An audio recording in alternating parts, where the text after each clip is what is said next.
Hi കൂട്ടുകാർ, അസ്സലാമു അലൈക്കും വറഹ്മത്തുള്ളാ. നമുക്ക് 2025 രണ്ടാം ക്ലാസ്സിൻ്റെ തജ്വീദുൽ ഖുർആൻ ഹാഫ് ഇയർലി എക്സാം നടന്നതിൻ്റെ ചോദ്യപേപ്പറുമായിട്ടാണ് വന്നിട്ടുള്ളത്. നമുക്ക് 2026 ഹാഫ് ഇയർലി എക്സാം എടുത്തിട്ടുണ്ട്. അപ്പോൾ നിങ്ങൾക്ക് എല്ലാവർക്കും ഉപകാരപ്പെടുത്താം. നമ്മൾ മുൻ വർഷത്തതൊക്കെ ചെയ്തിട്ടുണ്ട്. അതിൻ്റെയൊക്കെ ലിങ്ക് തൊട്ട് താഴെ ഡിസ്ക്രിപ്ഷനിലുണ്ട്. അതൊക്കെ ഉപകാരപ്പെടുത്തി ഓരോ ചോദ്യങ്ങളും മനസ്സിലാക്കി പഠിക്കുക. അപ്പോൾ വീഡിയോ കൂട്ടുകാർക്കൊക്കെ ഷെയർ ചെയ്ത് കൊടുക്കണം. നമുക്ക് ചോദ്യങ്ങളൊക്കെ നോക്കി മനസ്സിലാക്കാം. ആദ്യം കോളത്തിൽ ശരി അടയാളപ്പെടുത്താനാണ്. എന്താണ് ഒന്നാമത്തത്? തജ്രി എന്നതിലെ ആദ്യത്തെ അക്ഷരം. തജ്രി എന്നതിലെ ആദ്യത്തെ അക്ഷരം ഏതാണ്? നമുക്കിവിടെ മുകളിലേക്കാക്കിയിട്ടാണ് താ എഴുതിയത് അല്ലേ? അപ്പോൾ താ ആണ് ആദ്യത്തെ അക്ഷരം, താ. അപ്പോൾ അത് മനസ്സിലാക്കിയിട്ട് ടിക്ക് ചെയ്യാൻ കഴിയണം കേട്ടോ. തജ്രി. ഇനി അടുത്തതാ, വയംനൗന എന്നതിലുള്ള അക്ഷരങ്ങൾ. ഈ വേർഡ്സിൽ എത്ര അക്ഷരം ഉണ്ട് എന്നാണ്. വാവ്, യാ, മീമ്, നൂന്, ഐന്, വാവ്, നൂന്. എത്ര അക്ഷരങ്ങൾ വരുന്നുണ്ട്? 7 അക്ഷരങ്ങൾ അല്ലേ? 7 അക്ഷരങ്ങൾ വരുന്നുണ്ട്. അപ്പം നമുക്കത് ടിക്ക് ചെയ്യാം, 7 എന്നത്. അപ്പോൾ ഇതുപോലെ വേറെ വേർഡ്സ് ആയിരിക്കും നിങ്ങൾക്ക് ഇനി വരുന്ന ചോദ്യത്തിൽ വരാം. അപ്പം അതൊന്ന് നമുക്ക് എണ്ണാൻ കഴിയണം, മദ്ദക്ഷരങ്ങൾ വരുന്നത്. അപ്പോൾ ഇത് വാവായത് കൊണ്ടാണ് നമുക്കിങ്ങനെ വന്നത്, വേഗം മനസ്സിലാക്കാൻ കഴിയുന്നത്. എന്നാൽ അലിഫൊക്കെ ആണെങ്കിലോ അത് അതിമിലൂടെ ഈ മീമിലൂടെ വന്നതുപോലെ വരുമ്പോൾ കുട്ടികളെ എണ്ണാൻ വിട്ടുപോവാതെ ഓർത്ത് എണ്ണാൻ വേണ്ടി മനസ്സിലാക്കി കൊടുക്കണം അവർക്ക്. അപ്പോൾ ഇവിടെ വന്നത് 7 അക്ഷരങ്ങളാണ്, മനസ്സിലാക്കാം. അടുത്തത് ഫ അമ്മൽ യത്തീമ എന്നതിലുള്ള അലിഫുകൾ. ഇതിൽ എത്ര അലിഫുണ്ട് എന്നാണ്. എത്രയാണ്? 1, 2, 3 അലിഫുകളുണ്ട്. അപ്പോൾ 3 എന്നത് നമുക്കിവിടെ ടിക്ക് ചെയ്ത് കൊടുക്കാം. അപ്പോൾ ഇതുപോലെ അലിഫ് വന്നാൽ ഒരു മനസ്സിലാക്കാൻ കഴിയണം, മനസ്സിലായില്ലേ? അപ്പോൾ അത് മനസ്സിലാക്കാം. ഇനിയാ ഉലായിക്ക എന്നതിൽ ഉച്ചരിക്കാത്ത അക്ഷരം. ഉലായിക്ക എന്നതിൽ ഉച്ചരിക്കാത്ത അക്ഷരം വാവാണ്, വാവ്. അപ്പോൾ നമുക്ക് വാവ്. അപ്പോൾ ഈ ഉലായിക്ക എല്ലാ എക്സാമിനും വരുന്ന ചോദ്യമാണ് കേട്ടോ. ഉച്ചരിക്കാത്ത അക്ഷരം വാവ്. ഇനിയാ ഹുനഫാ. ഹുനഫാ എന്നതിൽ നീട്ടി ഓതേണ്ട അക്ഷരം. ഏത് അക്ഷരത്തെയാണ് നീട്ടേണ്ടത്? അലിഫും വന്നിട്ടുണ്ട്, മുകളിൽ മദ്ദും വന്നിട്ടുണ്ട് അല്ലേ? നീട്ടാൻ വേണ്ടിയിട്ടാണല്ലോ ഈ മദ്ദിൻ്റെ ചിഹ്നം അല്ലേ? അപ്പം നമുക്ക് ഏതാ അക്ഷരം? അലിഫിനെ എന്നല്ല, ഇവിടെ ഫാഇൻ്റെ ഫത്തഹേ നീട്ടാനാണ്. അപ്പോൾ ഫാ എന്നതാണ് നമുക്കവിടെ ശരി അടയാളപ്പെടുത്തേണ്ടത്. ഇനിയാ ബൊസിറ എന്നതിലെ രണ്ടാമത്തെ അക്ഷരം. ഇവിടെ രണ്ടാമത് വന്ന അക്ഷരം ഏതാണ്? ഐനാണ്. ഐന്, മനസ്സിലായില്ല? അത് ചേർത്ത് എഴുതുന്ന ഐന് കുട്ടികൾ തിരിച്ചറിയാൻ കഴിയണം. പിന്നെ ഫാ വരുമ്പം 1 പുള്ളിയാണ്, കാഫ് വരുമ്പം 2 പുള്ളിയാണ്. അതൊക്കെ കുട്ടികൾ മനസ്സിലാക്കണം. ഹ, ജീമ്, ഹ ഇതൊക്കെ വന്നാൽ രണ്ടാമത്തെ അക്ഷരം ഏത്, ആദ്യത്തെ അക്ഷരം ഏത് എന്നൊക്കെ ചോദിച്ചാൽ അത് തിരിച്ചറിഞ്ഞ് ടിക്ക് ചെയ്യാൻ കഴിയണം. ഇനി അടുത്തതാ അമ്മാ ബിനിഅമത്തി റബ്ബിക ഫഹദ്ദിസ്. ഇതിൽ മണിച്ച് ഓതേണ്ട അക്ഷരം. മണിച്ച് ഓതേണ്ട അക്ഷരങ്ങൾ ഏതൊക്കെയാണ്? ഷദ്ദുള്ള മീമും നൂനും ആണ് അല്ലേ? അപ്പോൾ ഇവിടെ വന്നതിൽ ഏതാണ്? മീമാണ്, ഷദ്ദുള്ള മീമാണ്. അപ്പോൾ നമുക്കത് ടിക്ക് ചെയ്യാം. മീമിനും നൂനിനും ഷദ്ദ് വരുമ്പോഴാണ് മണിച്ച് ഓതേണ്ടത്. ബാക്കി അക്ഷരങ്ങൾ ഇവിടെ ദാലൊക്കെ ഉണ്ട് ഷദ്ദുള്ളത്. പക്ഷേ നമ്മൾ മണിച്ച് ഓതേണ്ടത് ഷദ്ദുള്ള മീമും നൂനും വന്നാലാണ്. അപ്പോൾ അത് മനസ്സിലാക്കണം കേട്ടോ. ഇവിടെ റബ്ബിക്ക ബാഇനും ഷദ്ദ് ഉണ്ട്. അതൊന്നും മണിക്കേണ്ട അക്ഷരങ്ങളല്ല, ബാഉം ദാലും ഒന്നും കേട്ടോ. അത് ഷദ്ദ് വന്ന് നമുക്ക് എന്താണ് കൂട്ടക്ഷരമായിട്ടാണ്. എന്നാൽ മീമും നൂനും എന്താണ്? മണിക്കേണ്ട അക്ഷരമാണ്, ഉന്നത്ത് ചെയ്യേണ്ട അക്ഷരമാണ് കേട്ടോ. അപ്പം മീമ് അടയാളപ്പെടുത്താം. ഇനി അടുത്തത് എന്താണ്? ഫവസത്ത് നബിഹി ജം ആ. ഇതിലെ ഹ ഇനെ ഇവിടെ ഹ എവിടെയാണ്? നബിഹി കസറയെ നീട്ടാൻ ഇവിടെ എന്താണ്? ചെറിയ യാ ഉണ്ട്. അതെന്തിനാണ്? നീട്ടി ഓതാനാണ് അല്ലേ? അപ്പോൾ നമുക്കിവിടെ നീട്ടി ഓതണം എന്നത് അടയാളപ്പെടുത്താം. ഫവസത്ത് നബിഹി. അതുപോലെ ചെറിയ വാവ് വരുന്ന വേർഡ്സ് വരും, അവിടെയും നീട്ടി ഓതണം, മനസ്സിലായില്ല? പിന്നെ ചെറിയ അലിഫ് വരുന്നത് നമ്മൾ പഠിച്ചിട്ടുണ്ട്. അലിഫു സൊയ്റ, വാവ് സൊയ്റ, യാ സൊയ്റ എന്ന്. അപ്പോൾ രണ്ടും മനസ്സിലാക്കണം കേട്ടോ, നീട്ടി ഓതണം എന്നുള്ളത്.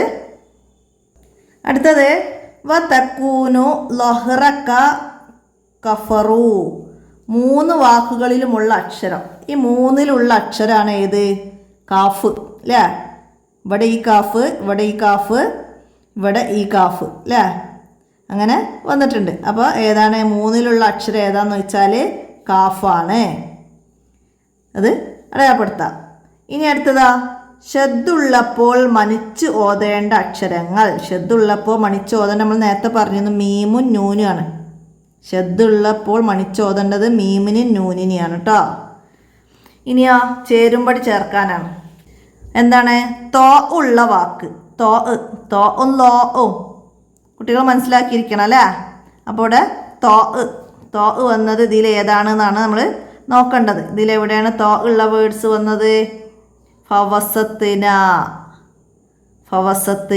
എന്നുള്ളിൽ ത് വന്നിട്ടുണ്ട് അല്ലേ? അപ്പോൾ അതിൻ്റെ അക്ഷരം ഇവിടെ പോയിട്ട് നമുക്ക് എഴുതി കൊടുക്കണം.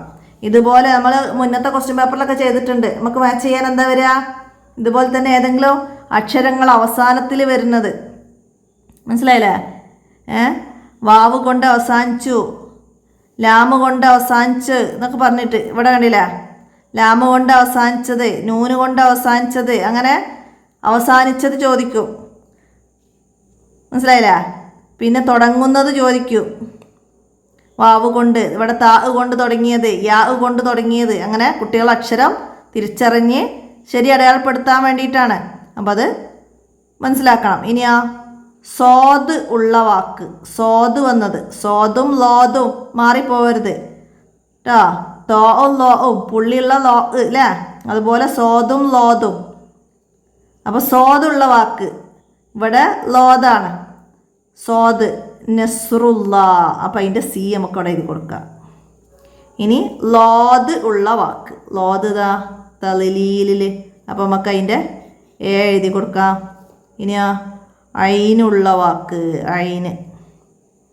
ഐനുള്ള വാക്ക് ഏതാണ്? തഅബുദു. ചേർത്ത് എഴുതുമ്പോൾ ഐന് ഇങ്ങനെയാണല്ലോ വരിക അല്ലേ? അപ്പം അത് ഇവിടെ ഉണ്ട് അല്ലേ? അപ്പം അതിൻ്റെ ബി നമുക്ക് അവിടെ എഴുതി കൊടുക്കാം. ഇനിയോ ഹ ഉള്ള വാക്ക് യദ്ഖുലൂന അല്ലേ? അപ്പം അതിൻ്റെ ഡിയും. അപ്പോൾ ഹ ഫ കാഫ് ഇങ്ങനെ മാറിപ്പോകുന്ന ഒരുപോലെ തോന്നുന്ന അക്ഷരങ്ങൾ ദാല് അതൊക്കെയാണ് ഇതിനിങ്ങനെ വരുമ്പോൾ വരിക. നമുക്ക് കൺഫ്യൂഷൻ ആവുന്ന അല്ലേ? ഇനി എന്താണ്? പൂരിപ്പിക്കാനാണ്. ഫസനുയസ്സിറുഹു ലിൽ യുസ്ര എന്നതിൽ ഹാഇനെ ഡേഷ് ഓതണം. ഇവിടെ ഹാഇൻ്റെ അടുത്ത് ഞാൻ നേരത്തെ പറഞ്ഞ ചെറിയ വാവ് വന്നിട്ടുണ്ട് അല്ലേ? അപ്പം എന്താണ്? നീട്ടി ഓതണം. അപ്പോൾ നീട്ടി എന്നൊക്കെ കുട്ടികൾ എഴുതാൻ പഠിച്ചിരിക്കണം. നീട്ടി, മണിച്ച് അല്ലേ? അങ്ങനത്തെ ചെറിയ വേർഡ്സുകളൊക്കെ കുട്ടികൾ എഴുതാൻ പഠിച്ചിരിക്കണം. അപ്പോഴാണ് ഇത് എഴുതി കൊടുക്കാൻ കഴിയുള്ളൂ. നീട്ടി. ഇനി അടുത്തതോ വത്തൂരി സീനീൻ എന്നതിലെ അക്ഷരങ്ങളുണ്ട്. എത്ര അക്ഷരങ്ങളുണ്ട് എന്നാണ്. വത്തൂരി സീനീൻ എന്നതിൽ ഡേഷ് അക്ഷരങ്ങളുണ്ട്. എത്ര അക്ഷരങ്ങളുണ്ടെന്ന് എണ്ണണം. അപ്പോൾ വാവ്, തോ, വാവ്, റാ, സീന്, യാ, നൂന്, വീണ്ടും യാ, പിന്നെ നൂന്. അപ്പോൾ എത്ര അക്ഷരങ്ങളാണ്? 9 അക്ഷരം. അപ്പോൾ 9 അക്ഷരങ്ങളുണ്ട്. അത് അക്കത്തിൽ അറബി മലയാളത്തിൽ എഴുതാൻ കഴിയില്ലെങ്കിൽ അക്കത്തിൽ 9 എന്ന് എഴുതി കൊടുക്കണം. മനസ്സിലായില്ല? ഇനിയോ വമാ അദ്റാക എന്നതിൽ ഡേഷിനെ കൂടുതൽ നീട്ടി ഓതണം. കൂടുതൽ നീട്ടേണ്ട അക്ഷരം ഏതാണ്?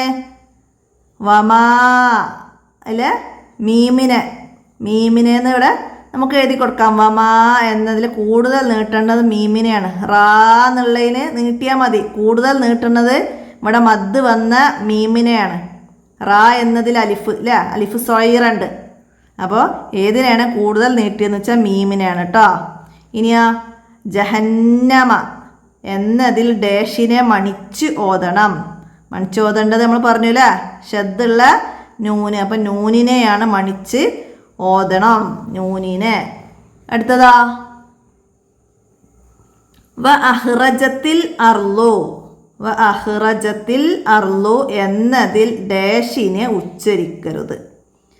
ഇതിൽ ഉച്ചരിക്കാത്ത അക്ഷരം ഏതാണ്? ഹംസത്തുൽ വസ്ലിലെ ഈ അലിഫിനല്ലേ സോദിൻ്റെ തല പോലുള്ള ഫത്തഹ ഇടുന്ന അലിഫിനെ ഇടയിൽ വന്നാൽ ഉച്ചരിക്കൂല. തുടക്കത്തിലാണെങ്കിൽ ഉച്ചരിക്കുമെന്ന് പഠിച്ചിട്ടുണ്ട്.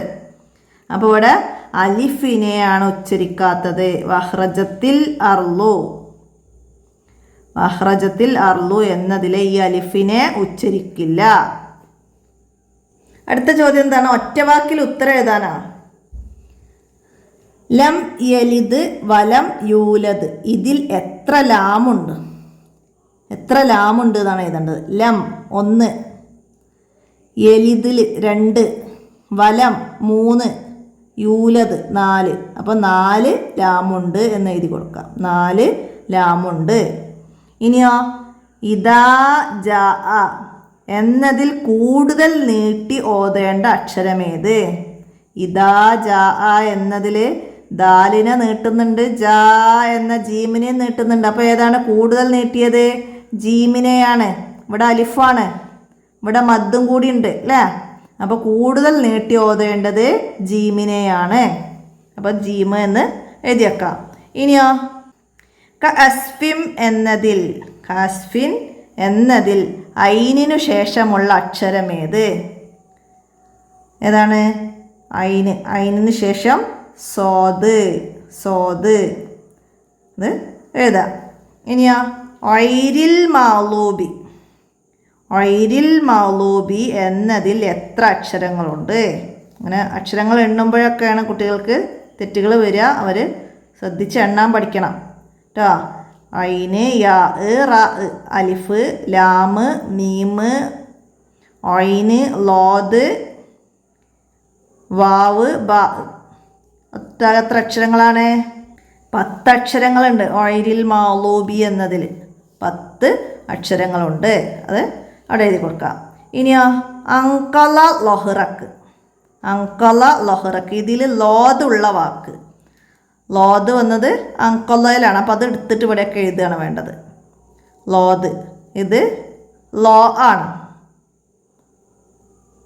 ലോദ് ലോ രണ്ടും മാറിപ്പോകരുത് കേട്ടോ. ഇത് സോദ് ലോദ്, പിന്നെ തോ ലോ. അപ്പോൾ ഇവിടെ ലോ ചോദിച്ചതാണെങ്കിൽ ലോ വന്ന വേർഡ്സ് എഴുതണം. ഇവിടെ നമുക്ക് ലോദാണ് ചോദിച്ചത്, അതുകൊണ്ട് അൻകൊല എന്നത് ഇങ്ങോട്ട് എടുത്തെഴുതാം. ഇനി ഒറ്റ വാചകത്തിൽ ഉത്തരം എഴുതാനാണ്. എന്താണ്? ഇന്നഹു കാന എന്നതിൽ ഹായിനു ശേഷം ചെറിയ വാവ് കൊടുത്തത് എന്തിന്? എന്തിനാണ്? ഹായിനെ നീട്ടാൻ, ഹായിനെ നീട്ടാനാണ് ചെറിയ വാവ് കൊടുത്തത്. അപ്പോൾ ഇവിടെ ഹായിനെ നീട്ടാൻ. അതൊക്കെ കുട്ടികൾ എഴുതാൻ പഠിക്കണം. എന്തായാലും വരും ഇതൊക്കെ. ഹായിനെ നീട്ടാൻ, പിന്നെ മണിച്ചോതാൻ, അങ്ങനെയൊക്കെ മനസ്സിലാക്കണം. അടുത്തത് ലഹുദ്ദീൻ എന്നതിൽ അലിഫിന് മുകളിൽ ഇവിടെ സോദിൻ്റെ തല അല്ലേ കൊടുത്തത് എന്തിന്? അപ്പോൾ ഇതിന് ഹംസത്തുൽ വസ്ല് എന്നാണ് ഇതിൻ്റെ പേര്. നമുക്ക് മനസ്സിലാകാൻ വേണ്ടിയിട്ടാണ് ഞാൻ സോദിൻ്റെ തല പോലെ. അപ്പോൾ ഇതാണ് ഈ ഇവിടെ അലിഫിൻ്റെ മുകളിൽ ഫത്തഹിന് പരട്ട്. അപ്പോൾ ഇത് എന്തിനാണ് കൊടുത്തത് എന്നാണ്. അപ്പോൾ എന്താ നമുക്ക് അവിടെ എഴുതേണ്ടത്? ഇവിടെ ഹംസത്തുൽ വസ്ലാണ് എന്ന് എഴുതാം. പിന്നെന്താണ്? ഇങ്ങനെ കണ്ടാൽ ചേർത്തി ഓതാനാണ്, ഇത് ഉച്ചരിക്കാതെ ഇവിടെ ചേർത്തി ഓതാനാണ് എന്ന് എഴുതി കൊടുക്കാം. അത്ര അവിടെ മനസ്സിലാക്കിയാൽ മതി കേട്ടോ. ഹംസത്തുൽ വസ്ല് എന്നാണ് ഇതിന് പേര്. അത് എഴുതിയാലും മതി. ഇനി അടുത്തതാ ഷിതാ എന്നതിൽ തായിന് ശേഷം, അതായത് തായിൻ്റെ ഈ അലിഫിന് മുകളിൽ മദ്ദിൻ്റെ ചിഹ്നം ഉണ്ടല്ലേ, ഇത് കൊടുത്തത് എന്തിന് എന്നാണ്. എന്തിനാണ് നമ്മൾ പറഞ്ഞിട്ടുണ്ട്? എന്താണ്? കൂടുതൽ നീട്ടി ഓതാനാണ്, കൂടുതൽ നീട്ടാനാണ്. അപ്പോൾ ഇവിടെ കൂടുതൽ നീട്ടണം. അപ്പോൾ ഇത് എന്തിനാണ് കൊടുത്തതെന്ന് വെച്ചാൽ കൂടുതൽ നീട്ടാൻ. അത് എഴുതി കൊടുക്കണം കേട്ടോ. പിന്നെന്താണ്? സൂറത്തുൽ ഫാത്തിഹയിൽ നിന്ന് ഐനുള്ള 2 വാക്ക് എഴുതാൻ. സൂറത്തുൽ ഫാത്തിഹയിൽ നിന്ന് ഐനുള്ള 2 വാക്ക്. അൻ അംത, നഅ്ബുദു, ആലമീൻ, ഇതൊക്കെ ഉണ്ട് അല്ലേ. അപ്പോൾ നമുക്കിഷ്ടമുള്ള 2 എണ്ണം എഴുതാം. അതുപോലെ നമ്മൾ സൂറത്തുൻ നാസ് അതിൽ നിന്ന് നൂനുള്ള 2 വേർഡ്സൊക്കെ എഴുതാൻ വരും. അപ്പോൾ മലിക്കിന്നാസ്, ഇലാഹിന്നാസ്, അങ്ങനെ ഷദ്ദുള്ള നൂന് വന്നത്. അങ്ങനെ വന്നാലൊക്കെ നമുക്ക് എഴുതാൻ കഴിയണം കേട്ടോ. ഇനി എന്താണ് വസ്തുത് വക്തരിവ്. ഇങ്ങനെ ചിഹ്നമുണ്ട് ഖുറാനിൽ, നമ്മളെ പാഠഭാഗത്തിൽ. ഇവിടെ ഈ ചിഹ്നം കൊടുത്തത് എന്തിനാണ്? അത് എന്തിനെ സൂചിപ്പിക്കാനാണ്? അവിടെ സുജൂദ് ചെയ്യാനുള്ളതാണ്. ഇവിടെ സുജൂദ് ചെയ്യണം, അതായത് തിലാവത്തിൻ്റെ സുജൂദുണ്ട്. എന്തെങ്കിലും എഴുതണം. ഒന്നെങ്കിൽ തിലാവത്തിൻ്റെ സുജൂദുണ്ട്, അല്ലെങ്കിൽ ഇവിടെ സുജൂദ് ചെയ്യാനാണ് എന്ന് മനസ്സിലാക്കാനാണ്. അപ്പോൾ സുജൂദ് ചെയ്യണം, അല്ലെങ്കിൽ തിലാവത്തിൻ്റെ സുജൂദ്. അങ്ങനെ നിങ്ങൾക്ക് എഴുതി പഠിക്കാൻ കഴിയുന്ന രീതിയിൽ പഠിച്ചിട്ട് അവിടെ എന്തായാലും അത് വരികയാണെങ്കിൽ എഴുതാൻ കഴിയണം. ഇനി അടുത്തതാ വതകൂരുൽ ജിബാലു എന്നതിൽ നീട്ടി ഓതേണ്ട അക്ഷരങ്ങൾ എത്ര? വതകൂനുൽ ജിബാലു എന്നതിൽ എവിടെയൊക്കെയാണ് നീട്ടാൻ മദ്ദക്ഷരങ്ങൾ വന്നത്? മദ്ദക്ഷരം വാവും യാവും അലിഫും ആണ്. അപ്പോൾ ഇവിടെ കൂന്നുള്ളതിൽ വാവ് വന്നിട്ടുണ്ട്, പിന്നെ ബാ എന്നുള്ളതിൽ അലിഫും വന്നിട്ടുണ്ട്. നീട്ടി ഓതേണ്ട അക്ഷരങ്ങൾ എത്ര ഏതെല്ലാം എന്ന് വെച്ചാൽ 2 എണ്ണം. ഏതെല്ലാം എന്ന് വെച്ചാൽ കാഫും ബാവും. കാഫും ബാവും ആണ് നീട്ടി ഓതേണ്ട അക്ഷരങ്ങൾ. അത് എടുത്തെഴുതാം. അതുപോലെ വേറെ ആയത്ത് വന്നാൽ നമുക്ക് തിരഞ്ഞ് മനസ്സിലാക്കാൻ കഴിയണം കേട്ടോ. ഇനി അടുത്തതാ അജുറുൻ ഒയറു മംനൂൻ എന്നതിൽ തൻവീനുള്ള അക്ഷരങ്ങൾ ഏതെല്ലാം? അപ്പോൾ ഇവിടെ എന്താണ് അജുറുൻ എന്നതിലും മംനൂനിൻ എന്നതിലും തൻവീൻ ലൊമ്മ വന്നിട്ടുണ്ട്. ഫത്ഹ തൻവീൻ, ലൊമ്മ തൻവീൻ, കസറ തൻവീൻ, ഇങ്ങനെ തൻവീനുകൾ നമ്മൾ പഠിച്ചിട്ടുണ്ട്. അപ്പോൾ ഇവിടെ റായിനും നൂനിനുമാണ് തൻവീനുകൾ വന്നത്. മനസ്സിലായില്ല? അപ്പോൾ ഇവിടെ റാ നൂന് എന്ന് നമുക്ക് എഴുതി കൊടുക്കാൻ കഴിയണം. ഇനി എന്താ ജന്നാത്തു അദിനിൻ തജിരി എന്നതിലുള്ള 10 അക്ഷരങ്ങൾ ക്രമത്തിൽ താഴെ ഈ ബോക്സൊക്കെ എഴുതി കൊടുക്കണം. അപ്പോൾ ഇവിടെ ജീമ്, നൂന്, നൂന് കഴിഞ്ഞാൽ പിന്നെ അവിടെ ചെറിയൊരു അലിഫ് ഉണ്ട് അല്ലേ? ചെറിയ അലിഫ്, ചെറിയ വാവ്, ചെറിയ യാ. ഇതിനെ എണ്ണുമ്പോൾ കൂട്ടൂല. അത് ജന്നാന്നുള്ള വലിയൊരു അലിഫാണെങ്കിൽ അതിന് നമ്മൾ എണ്ണണം. ചെറിയ അലിഫും വാവും യാവും ആണെങ്കിൽ എണ്ണാൻ പാടില്ല. അപ്പോൾ ഇവിടേക്ക് എടുത്ത് എഴുതുമ്പോൾ അതിനെ എഴുതാനും പാടില്ല. അപ്പോൾ ഇവിടെ ജീമ്, നൂന്, പിന്നെ താ ആണ് എഴുതി കൊടുക്കേണ്ടത്. പിന്നെ ഐന്, ദാല്, നൂന്, പിന്നെ താ, പിന്നെ ജീമ്, പിന്നെ റാ, പിന്നെ യാ. മനസ്സിലായില്ലേ? അങ്ങനെ എടുത്തെഴുതണം. അപ്പോൾ ഇവിടെ മദ്ദക്ഷരമായിട്ട് വലിയ യാ ആണ് വന്നത്, ചെറിയ യാ അല്ല. അപ്പോൾ അതൊക്കെ കുട്ടി മനസ്സിലാക്കിയിട്ട് കറക്റ്റാക്കി എഴുതിയാൽ നമുക്കവിടെ ഫുൾ മാർക്ക് വാങ്ങാം. അപ്പോൾ ചെറിയ ഈ അലിഫിനെ നമ്മളിവിടെ ഒരു അക്ഷരമാക്കി എഴുതിയാൽ അവസാനത്തെ യാ എഴുതാൻ ഇവിടെ സ്ഥലം ഉണ്ടാവില്ല. അപ്പോൾ അതൊക്കെ കുട്ടികൾക്ക് പറഞ്ഞു കൊടുത്ത് മനസ്സിലാക്കി കൊടുക്കണം. ഇത്രയാണ് നമുക്ക് തജ്വീദുൽ ഖുർആൻ ചോദ്യ പേപ്പറിൽ മനസ്സിലാക്കാനുള്ളത്. അപ്പോൾ എല്ലാവരും മനസ്സിലാക്കി പഠിക്കുക. ഇതിൽ വന്ന വേർഡ്സ്, വേറെ വേർഡ്സ് തന്നിട്ട് ചോദ്യങ്ങൾ ഇതുപോലെ തന്നെയാണ്. ആദ്യത്തെ അക്ഷരം എന്നതിലുള്ള അക്ഷരങ്ങൾ എണ്ണുക. ഇതിൽ എത്ര അലിഫുണ്ട്, എത്ര ലാമുണ്ട്, എത്ര സായി. ഇതാ സുൽസിലത്തിൽ അർളു സിൽസാലഹ, അതിൽ എത്ര സായി ഉണ്ട്. അങ്ങനെ എണ്ണാനൊക്കെയാണ് വരിക. അപ്പോൾ എല്ലാവരും നന്നായി മനസ്സിലാക്കി പഠിക്കുക. നമുക്ക് അടുത്ത ചോദ്യ പേപ്പറുമായി അടുത്ത വീഡിയോയിൽ കാണാം. അസ്സലാമു അലൈക്കും വറഹ്മത്തുള്ളാഹി.